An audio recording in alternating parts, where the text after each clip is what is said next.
लाता हूं। मध्य प्रदेश के लोकप्रिय मुख्यमंत्री और जिनका उद्बोधन आपने अभी सुना है, ऐसे माननीय डॉक्टर मोहन यादव जी उत्तर प्रदेश सरकार में मंत्रिमंडल के मेरे सहयोगी मंत्रीगण, श्रीमती गुलाब देवी जी, श्री जसवंत सैनी जी, सरदार बलदेव सिंह ओलख जी, भारतीय जनता पार्टी के क्षेत्रीय अध्यक्ष श्री सत्येंद्र सिसोदिया जी, जिला अध्यक्ष चौधरी हरेंद्र सिंह जी, हमारे लोकप्रिय प्रत्याशी श्री परमेश्वर लाल सैनी जी, जिला प्रभारी श्री हेमंत राजपूत जी, क्षेत्रीय उपाध्यक्ष श्री राजेश सिंघल जी, लोकसभा के प्रभारी ठाकुर राकेश सिंह जी, पंकज गुप्ता जी, जिला अध्यक्ष मुरादाबाद श्री आकाश पाल जी, जिला प्रभारी मुरादाबाद राजेश यादव जी, जिला पंचायत अध्यक्ष डॉक्टर अनामिका यादव जी, ब्लॉक प्रमुख श्री हृदेश यादव जी, किसान मोर्चा के क्षेत्रीय उपाध्यक्ष श्री बिरलेश यादव जी, भारी संख्या में आज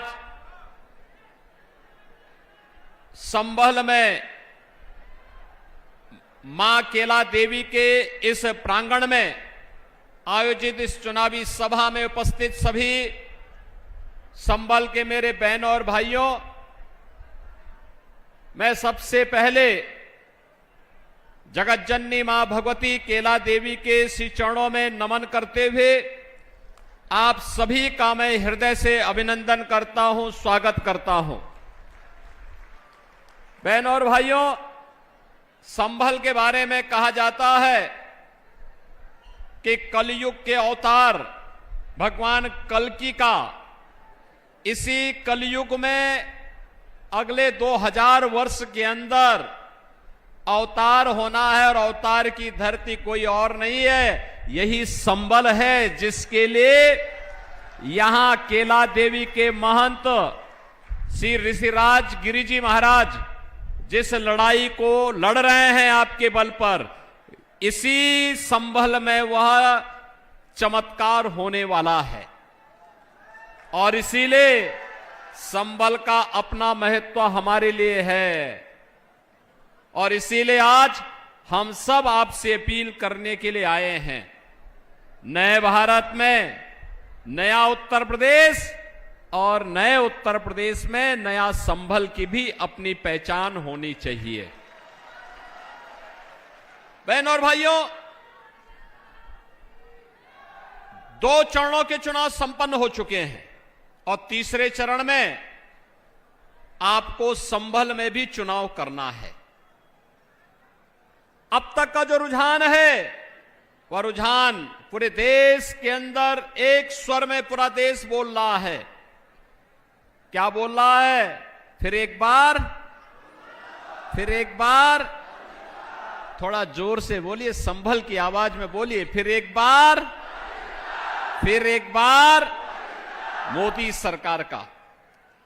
बहनों और भाइयों, मोदी सरकार देश के अंदर जो ये आवाज है, ये आवाज वैसे ही नहीं है। आखिर मोदी जी ने जब कार्य किया होगा, तभी हर व्यक्ति, परिवार, जाति, मत, मजहब, क्षेत्र, भाषा से ऊपर उठ करके उत्तरों, दक्षिणों, पूर्वों, पश्चिमों, चारों ओर एक स्वर से गूंज रहा है। और वह गूंज रहा है कि फिर एक बार मोदी सरकार, यानी मोदी जी को पूरा देश फिर से प्रधानमंत्री के रूप में देखना चाहता है। और इसलिए देखना चाहता है क्योंकि मोदी जी के चमत्कारिक नेतृत्व में इस देश ने, हम सब ने, इस भारतवासियों, हम भारतवासियों ने बदलते हुए भारत को देखा है, एक नए भारत को देखा है, एक समर्थ और सशक्त भारत को, उभरते हुए भारत को हमने देखा है। यही भारत था। 2014 के पहले का क्या था? 14 के पहले दुनिया के अंदर सम्मान खराब हो चुका था। देश की सीमाएं सुरक्षित नहीं थी। आतंकवाद और नक्सलवाद सिर चढ़ करके बोल रहा था। देश के अंदर विकास के कार्य ठप पड़ गए थे, भ्रष्टाचार चरम पर था, गरीब कल्याणकारी योजनाओं पर सेंध लग रही थी, गरीब को सुविधाएं नहीं मिल पा रही थी। और बहनों और भाइयों, 2014 के बाद का भारत, दुनिया के अंदर भारत का सम्मान बढ़ा है, सीमाएं सुरक्षित हुई हैं, आतंकवाद और नक्सलवाद नियंत्रित हुआ है। अब तो जोर से कहीं पटाखा भी फट जाए तो पाकिस्तान पहले सफाई देता है, कहता साहब मेरा हाथ नहीं है, क्योंकि पाकिस्तान को मालूम है कि अगर सफाई देने में देर हो गई तो लेने के देने पड़ जाएंगे। बहनों और भाइयों, ये नया भारत है, ये नया भारत इंतजार नहीं करता है। अगर कोई भारत की सुरक्षा में सेंध लगाता है तो सेंध लगाने वाले को रसातल में भेजने में भी देर नहीं करता है। बहनों भाइयों, इस नए भारत को भारत के विकास का एक नया स्वरूप देने के लिए आज हम लोगों ने जिस तरीके से इसे आगे बढ़ाने का कार्य किया है, उसको ध्यान में रखते हुए मोदी जी के नेतृत्व में फिर से एक सरकार बननी चाहिए। क्योंकि मोदी जी के नेतृत्व में आज आप देख रहे होंगे, अभी मैं आ रहा था मुरादाबाद से होते हुए, मैं देख रहा था गंगा एक्सप्रेसवे, यहां की अर्थव्यवस्था को कई गुना बढ़ाने में इसका महत्वपूर्ण भूमिका का निर्वहन होने वाला है। यहां की इकोनॉमी की बैकबोन वो बनने वाली है, आपकी कनेक्टिविटी को भी बेहतर करने वाली है। गंगा एक्सप्रेसवे से आप बैठे और अगले 5 घंटे में आप प्रयागराज पहुंचे, 4.5 घंटे में, 4 घंटे में आप लखनऊ पहुंच जाएंगे। दिल्ली की दूरी 1 से 1.5 घंटे में आपकी पूरी हो जाएगी। हाईवे बन रहे हैं, रेलवे की बेहतर कनेक्टिविटी हुई है, एयरपोर्ट बन रहे हैं, मेडिकल कॉलेज बन रहे हैं, 1 डिस्ट्रिक्ट 1 मेडिकल कॉलेज, हर घर नल की योजना, IIT, IIM, IIIT, NIT, world class university और गरीब कल्याणकारी योजनाओं की तो कोई सानी ही नहीं।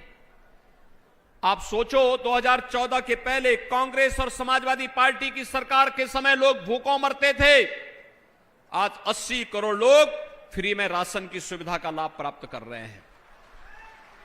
2014 के पहले स्वास्थ्य सुविधा के अभाव में लोग मरते थे, आज 60 करोड़ लोगों को 60 करोड़ लोगों को 5 लाख रुपए की हर वर्ष प्रधानमंत्री आयुष्मान भारत की योजना का लाभ प्राप्त हो रहा है। और बहनों और भाइयों, उत्तर प्रदेश में तो हमने ये भी व्यवस्था की है कि अगर कोई बीमार हो जाता है, आयुष्मान का कार्ड नहीं है, तो बहनों और भाइयों, हम लोग उस व्यक्ति का पत्र, जैसे पीड़ित का पत्र मिलता है या विधायक या सांसद हमें लिख के भेजता है, हम तत्काल प्रधानमंत्री मोदी जी ने जो गरीबों के जनधन अकाउंट खोले हैं ना, इसी जनधन अकाउंट में पैसा लखनऊ से सीधे उसके अकाउंट में भेजते हैं, कहते हैं निश्चिंत होकर के जाओ, उपचार कराओ, चिंता मत करना, सरकार आपके साथ खड़ी है। 12 करोड़ किसान आज किसान सम्मान निधि का लाभ प्राप्त कर रहा है। 12 करोड़ किसान। और कांग्रेस और सपा की सरकार के समय किसान आत्महत्या करता था। पहले नारी गरिमा की रक्षा नहीं हो पाती थी, इनके समय में बेटी और बहन दोनों की इज्जत सुरक्षित नहीं थी। और बहनों और भाइयों, आज नारी गरिमा के लिए 12 करोड़ परिवारों में शौचालय, 12 करोड़ घरों को बहनों और भाइयों जोड़ने के लिए उन्हें आज उज्ज्वला योजना के कनेक्शन दिए गए हैं। और यही नहीं, जिस गरीब के पास मकान नहीं, 4 करोड़ लोगों को मकान दिए गए हैं। और मोदी जी ने कहा अगले 5 वर्ष में 3 करोड़ नए लोगों को मकान देने का काम करेंगे। जिनके पास आवास नहीं, मोदी जी उनके साथ में है। हर घर नल की योजना भी आज हर घर तक शुद्ध पेयजल पहुंचाने का कार्य हो रहा है। यानी सुरक्षा भी है, सम्मान भी है, समृद्धि भी है, गरीब कल्याण भी है। और इस सब से बढ़कर के आपकी आस्था का सम्मान भी है। दूर मत जाइए, दूर मत जाइए। जब 2017 में मैं आया था, मां केला देवी धाम कई जनपदों के लोगों की आस्था का केंद्र है। यदुवंशी अपनी इष्ट देवी मानते हैं। इस पूरा क्षेत्र मां की कृपा से फल फूल तक करके आगे बढ़ रहा है। मां की यहां की रक्षक देवी है। और बहनों और भाइयों, कितना खराब स्थिति में था। मोहन जी ने मुझे उस समय बताया कि यहां लोग कब्जा करना चाहते हैं, पानी नहीं है, अव्यवस्था की स्थिति थी। और आपने देखा होगा, जैसे काशी विश्वनाथ धाम बना, जैसे अयोध्या में भगवान राम का भव्य मंदिर बना, ऐसे ही संभल में मां केला देवी के मंदिर और यहां के धाम के विकास के कार्य योजना को लेकर के सरकार कार्य कर रही है। यह भी तो यहां का एक धाम है। मां की कृपा तो हम सब पर बराबर बनती है। मां थोड़े चेहरा देख करके किसी को वरदान देती है, सबको बराबर आशीर्वाद मिलता है। और बहनों और भाइयों, आज सचमुच मैं और डॉक्टर मोहन यादव जी दोनों लोग जब मां केला देवी के मंदिर में दर्शन करने के लिए गए, वे स्वयं अभिभूत थे। वे तो महाकाल की नगरी से स्वयं आते हैं और कह रहे थे, इतनी ग्रामीण क्षेत्र में इतना भव्य स्थान, इतना दिव्य स्थान, इतना साफ सफाई, इतनी अच्छी व्यवस्था, ये जब सब लोग मिलकर के काम करते हैं, अच्छे लोग जब आगे आते हैं, तो परिणाम भी अच्छा ही आता है और अच्छा ही आता है।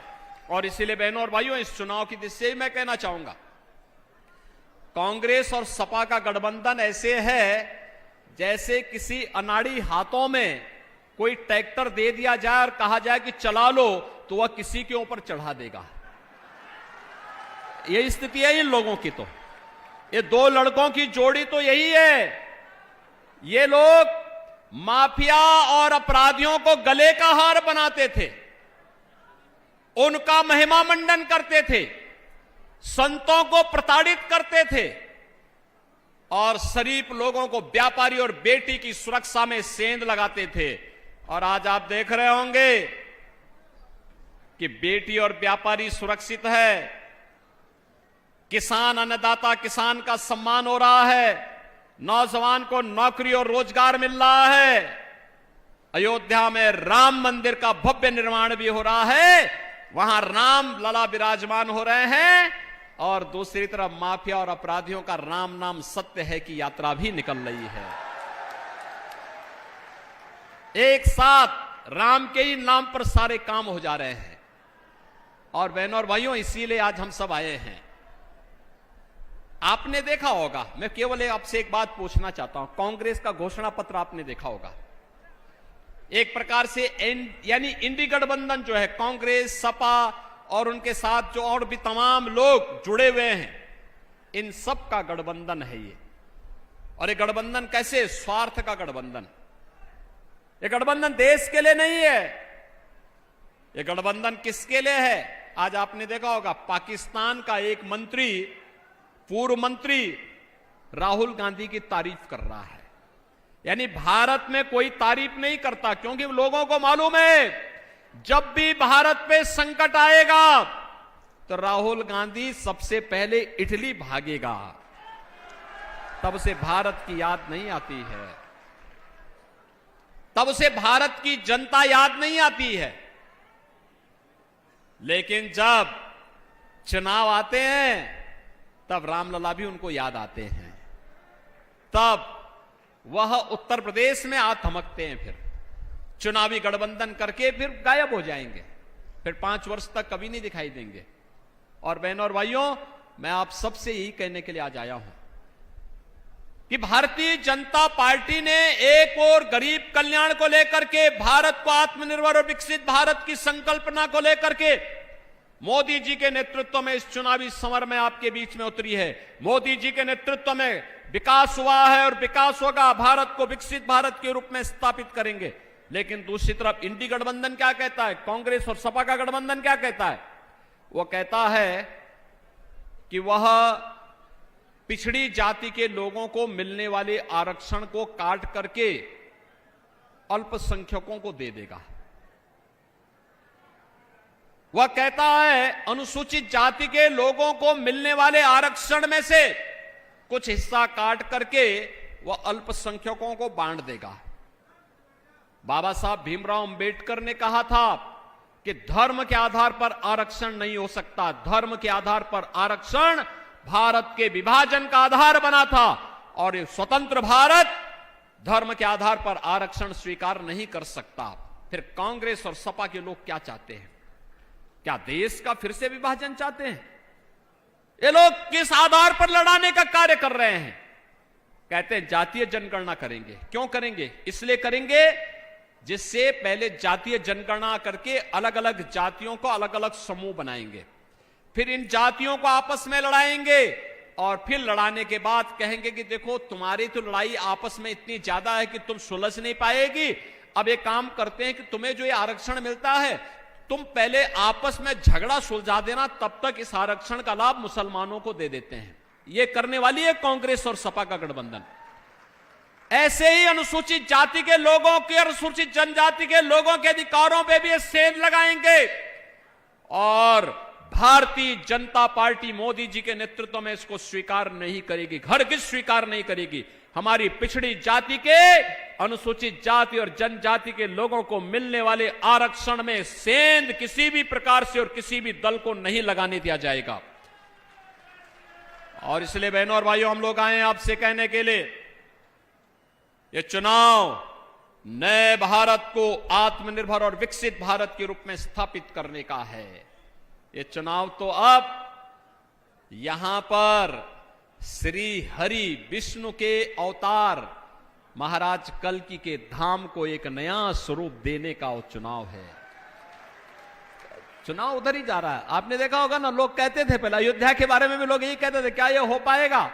बोलते थे ना, जब हम लोग विश्व हिंदू परिषद भाजपा के लोग नारा लगाते थे, बजरंग दल के कार्यकर्ता नारा लगाते थे कि रामलला हम आएंगे, मंदिर वही बनाएंगे, कांग्रेस और सपा के लोग हंसते थे, कहते थे अरे क्या बोल रहे हैं लोग।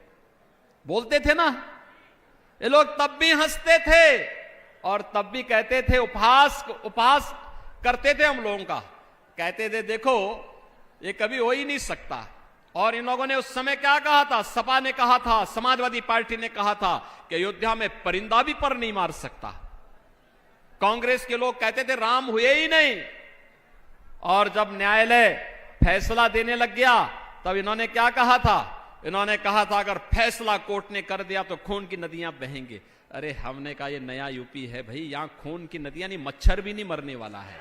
काहे आप चिंता मत करो, कुछ नहीं होगा। आपने 7 वर्ष में कोई कर्फ्यू देखा यूपी में? कोई दंगा देखा है क्या?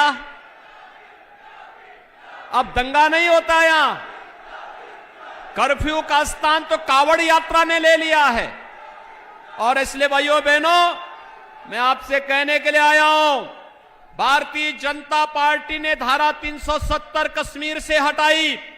भारतीय जनता पार्टी ने काशी विश्वनाथ धाम भी दिया।